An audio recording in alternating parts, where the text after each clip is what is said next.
இந்த செய்தியை உங்களுக்காக வழங்குவது அருண் மசாலா. 1983 ஆண்டிலிருந்து தரத்துடன் தன்மை மாறாத அறுசுவை சமையலுக்கான அருண் மசாலா.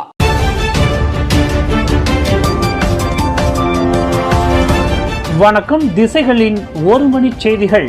மதுபான நிறுவனத்திடம் நிதி உதவியை பெற்றதா? விசாரணை வளையத்திற்குள் சீன பள்ளி. பிரபல மதுபான நிறுவனத்திடம் இருந்து சீன பள்ளி நிதி உதவியை பெற்றதாக கூறப்படுவது தொடர்பில் அந்த பள்ளியின் நிர்வாகத்தை கல்வி அமைச்சு விசாரணை செய்து வருகிறது.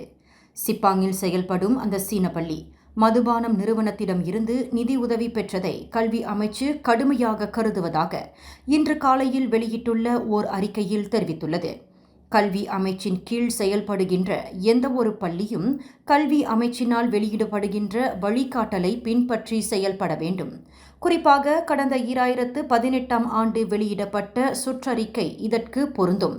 மாணவர்களின் நலன் சார்ந்த அம்சங்களை பாதிக்கக்கூடிய சூதாட்டம், சிகரெட், போதைப்பொருள் மற்றும் மதுபானம் தொடர்புடைய எந்த ஒரு தரப்பினரிடம் இருந்து நிதி உதவி பெறுவதற்கு பள்ளிகளுக்கு தடை விதிக்கப்பட்டுள்ளதாக கல்வி அமைச்சு தெரிவித்துள்ளது.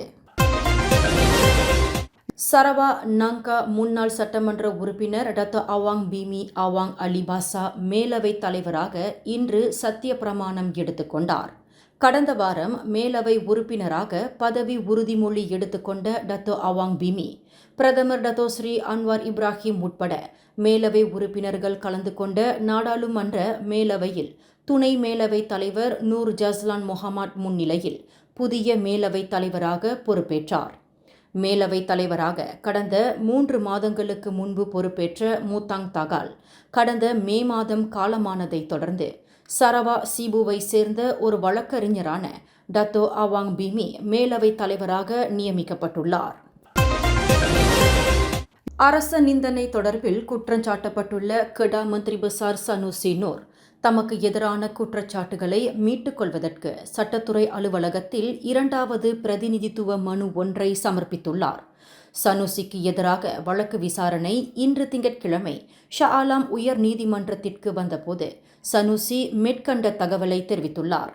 தமக்கு எதிரான குற்றச்சாட்டு தொடர்பில் ஆக கடைசியாக ஏற்பட்டுள்ள புதிய நிலவரம் தொடர்பில் வழக்கு விசாரணை நடத்தப்படுவதற்கு முன்னதாக சட்டத்துறை தலைவரின் பதிலுக்கு சற்று காத்திருக்குமாறு சனுசி நீதிமன்றத்தை கேட்டுக்கொண்டார். தம்முடைய விண்ணப்பத்தை பரிசீலனை செய்வதற்கு சட்டத்துறை தலைவருக்கு சற்று கால அவகாசம் தேவைப்படுவதாக சனுசி தனது வழக்கு மனுவில் குறிப்பிட்டுள்ளார். நாட்டின் சிக்கன கட்டண விமான நிறுவனமான ஏர் ஏசியாவின் விமான பயணம் தாமதமாகி பலமுறை ஒத்திவைக்கப்பட்டதை தொடர்ந்து அந்த விமான நிறுவனத்தை முன்னாள் போக்குவரத்து அமைச்சர் டத்தோஸ்ரீ டாக்டர் வி காசியோங் சாடினார்.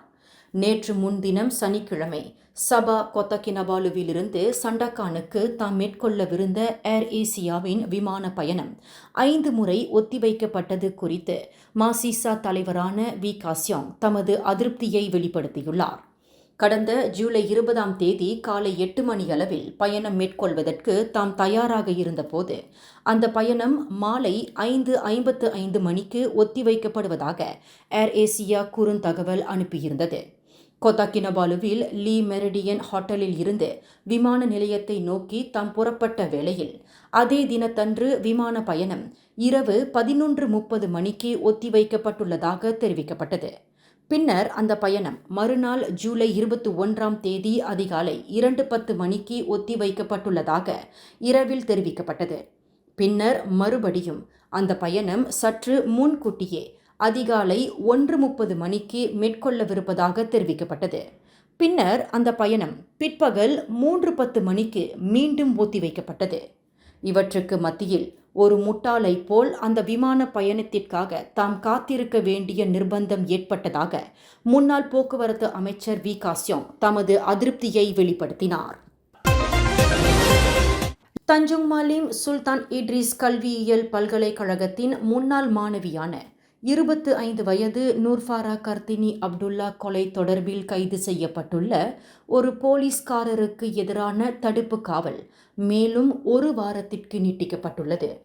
இன்று காலையில் கொலகுபுபாரு மேஜிஸ்ட்ரேட் நீதிமன்றத்தில் நிறுத்தப்பட்ட அந்த சந்தேக பேர் வழிக்கு எதிரான தடுப்பு காவல் வரும் ஜூலை 29ஆம் தேதி வரை நீட்டிக்கப்பட்டுள்ளது.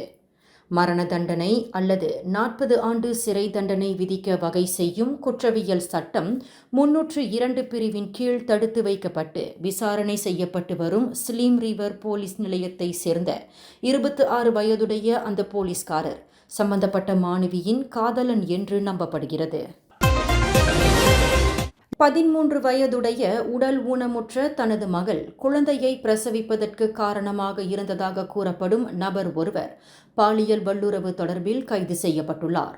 அந்த உடல் ஊனமுற்ற பெண் வயிற்று வலியினால் அவதியுற்றதை தொடர்ந்து அருகிலுள்ள கிளினிக்கிற்கு கொண்டு செல்லப்பட்ட போது அந்த பெண் கர்ப்பிணியாக இருப்பது தெரியவந்துள்ளது.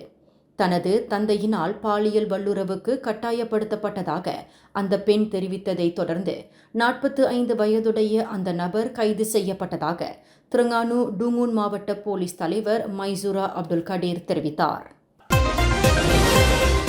அமெரிக்க அதிபர் தேர்தலுக்கான போட்டியில் இருந்து தற்போதைய ஜோ பைடன் விலகியுள்ளார்.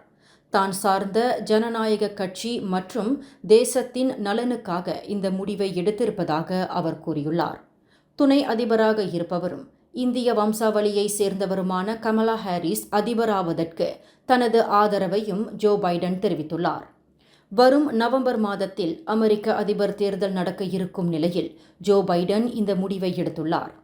குடியரசுக் கட்சி சார்பில் முன்னாள் அதிபர் டொனால்ட் ட்ரம்ப் போட்டியிடும் நிலையில் ஜோ பைடனின் விலகலால் அதிபர் தேர்தலில் புதிய சுவாரஸ்யம் ஏற்பட்டுள்ளது. இந்த செய்தியை உங்களுக்காக வழங்கியது அருண் மசாலா. 1983ஆம் ஆண்டிலிருந்து தரத்துடன் தன்மை மாறாத அறுசுவை சமையலுக்கு அருண் மசாலா. மேலும் செய்திகளை தெரிந்து கொள்ள கீழே இருக்கும் பெல் பட்டனை அழுத்துங்கள். உங்கள் மகிழ்ச்சியை வெளிப்படுத்த லைக் மற்றும் ஷேர் செய்யுங்கள். தொடர்ந்து திசைகளோடு இணைந்திருக்க சப்ஸ்கிரைப் செய்யுங்கள்.